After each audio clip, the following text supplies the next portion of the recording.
Georgia O'Keeffe, the artist.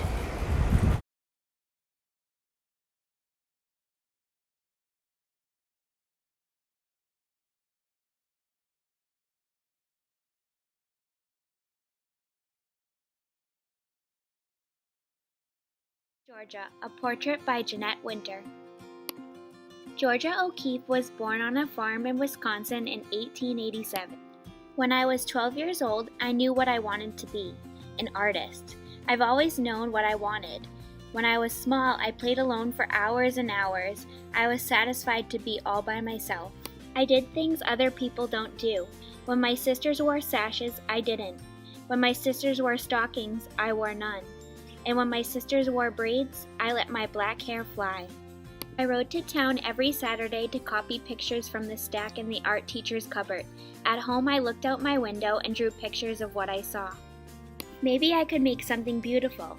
At school in Chicago, I drew from statues in the museum. At school in New York, I painted one still life painting a day, every day.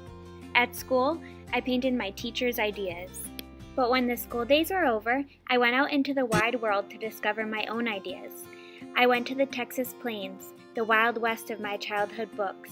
You have never seen sky. It is wonderful. I walked into the sunset. I felt the wind across the plains. And I painted the sunset and the sky and the wonderful loneliness and emptiness of the place. I painted day and night. I worked till my head all felt light in the top. I have things in my head that are not like what anyone has taught me, shapes and ideas. But I bundled up my paintings and went to New York City to be where artists live. I walked down in the canyons of steel. I lived high up in the clouds and painted what I saw from my window.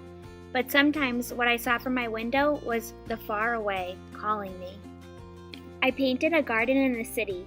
I wanted everyone to see flowers the way I saw them. I looked closely at the flowers. I painted a camellia. I painted it big so people would notice. I painted a jack in the pulpit. I painted it big so people would see. I painted poppies and petunias and sunflowers and jimson weeds and irises and apple blossoms. My garden bloomed until everyone saw the flowers the way I saw them. But still, I looked up to the sky. The distance has always been calling me. I went to the New Mexico desert, so far away that no one ever comes. I was satisfied to be all by myself.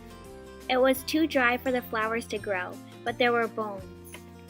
I gathered the bones, big bones, little bones, short bones, long bones, a cow's skull, a horse's skull, a ram's skull, and brought the bones home to paint. One day I held one up against the sky and saw the blue through that hole. I painted what I saw. I saw the sky and the red hills. I walked in the hills at daybreak and twilight, at noon and starlight.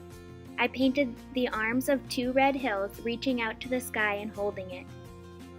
I painted the mountains in the far away. I painted them over and over and over again, and then again and again. I drove my Model A across the desert and back, and up and down and over the hills.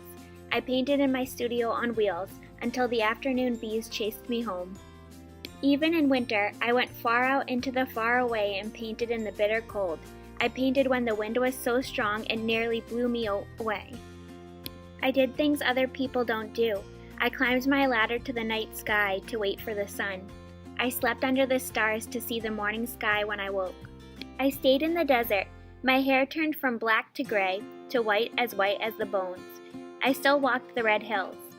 My pile of bones grew. My flowers bloomed in the desert, and the mountain was mine. And the sky, oh, it was still wonderful. I painted the sky one more time. I painted my sky big so people would see the sky the way I did. I worked from dawn to dusk every day for weeks and months. Then as I painted the last cloud, the sun slipped behind the mountains. I laid my brushes down. Kiss the sky for me. Georgia O'Keeffe lived to be 98 years old.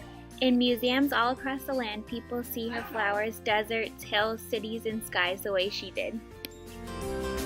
Wasn't that story beautiful?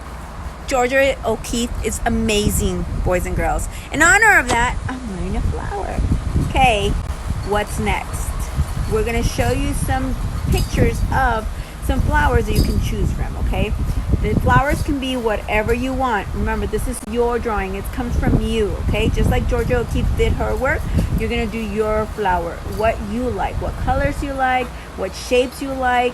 Does it have to look like a flower we've seen? No, it could be your flower, okay? Can you use some of the pictures that I showed you? Yeah, for reference you can. Remember, always use them for reference and then change it up if you want to, okay? Okay, boys and girls, I have put on here some references, and you can use a flower reference if you want, or you can draw your own flower from your imagination or something that you've seen or somebody's favorite flower, okay? Now, this is you. Georgia drew her flowers. Georgia painted her flowers. Now I want to know what you like and what your colors are and what you want to create.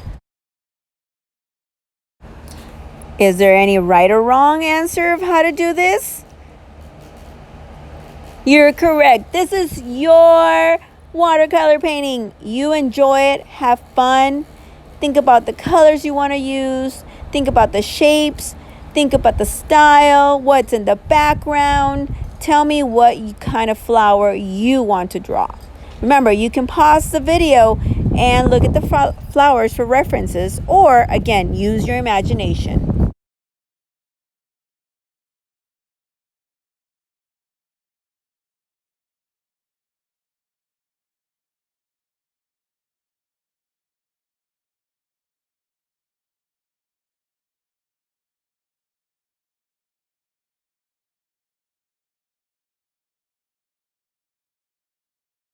I use something called cropping. That's when you don't use the whole flower, but you get a part of the flower, and that's what you put on your paper. Now, this picture shows you with your hand how you can use it to crop the flower and only draw certain areas. You don't have to use this method. You can do a full flower on your paper. But I use this, and it's called cropping.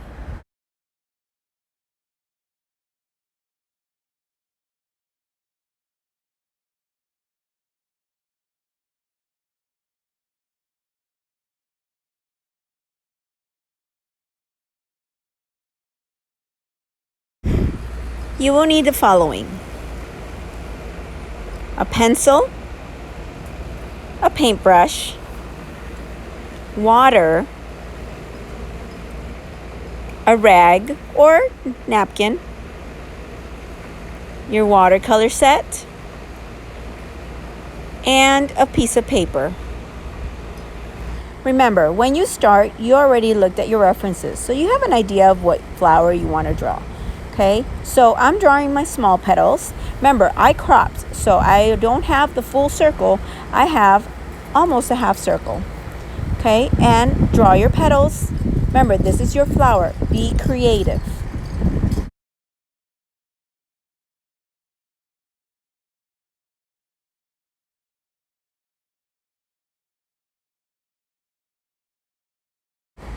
Now, I got creative and I used my hand to measure the other petal, the bigger petal that I wanted to do. Okay, you can go ahead and do that, or do it freehand however you want. But you can use your hands as the shape of the petal.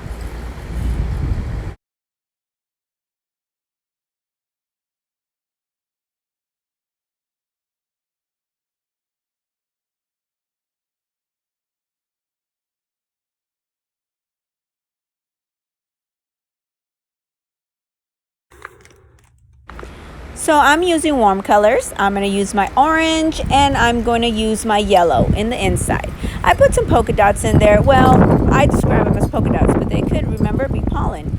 So I use my watercolors differently from a lot of people. I love when my colors bleed into each other, so I feel like that's more noticeable that it's watercolor. It's not perfect. So I love when my colors bleed into each other. And sometimes I have lighter areas than others. Now, when I have lighter areas, what does that mean? What do I need for it to be lighter areas? The more water we put, the lighter the color is, right? The less water we put, what happens? Correct. The less water we put, the darker your color is, the deeper it is. Okay? Great job, guys.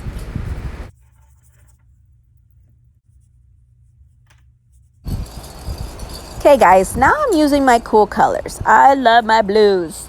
So I am putting blue on the next petals, the smaller petals, and I'm letting it again bleed into my yellow. I love, if you see nature, you have color blending in nature. So you have colors blending together, making it beautiful. Does it have to be perfect? No, not at all.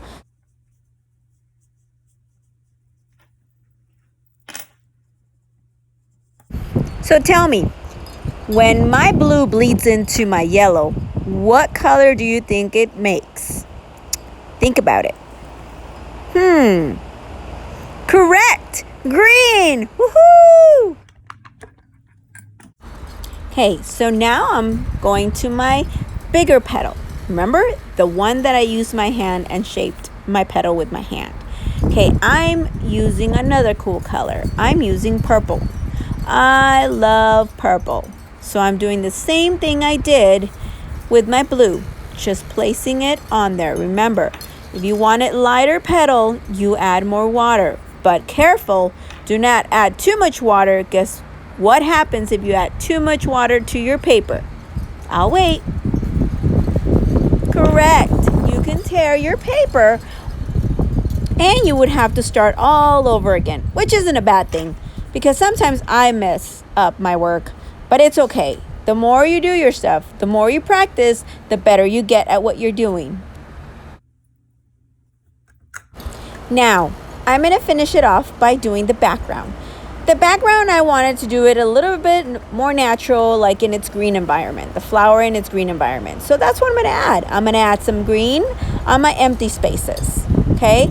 I want to fill it in. I do not like when my paper is blank or has white spaces. I always love filling in my paper. Now, here's a question. If you don't have green in your watercolor palette, what makes green? Give me one color. Now give me the second color. Now mix it together and you get green. What is the answer? Blue and yellow is correct. Good job, boys and girls. Okay, guys, so here's my end product. I love my warm colors with my cool colors. I love how I have some light spaces, some dark spaces. I love how my colors blended. That's what I like. Now, tell me what you like about your painting, your watercolor painting. That sounds amazing. I really hope you enjoyed this lesson, boys and girls. Now remember, Georgia O'Keeffe did a lot of flower paintings, some animal paintings, some cityscapes, but she loved and enjoyed flowers. So if you want to do this again, get your paper and your watercolors and continue. Till next time, boys and girls, I really enjoyed teaching you this Georgia O'Keeffe lesson. I hope you enjoyed her as well. Have a great one.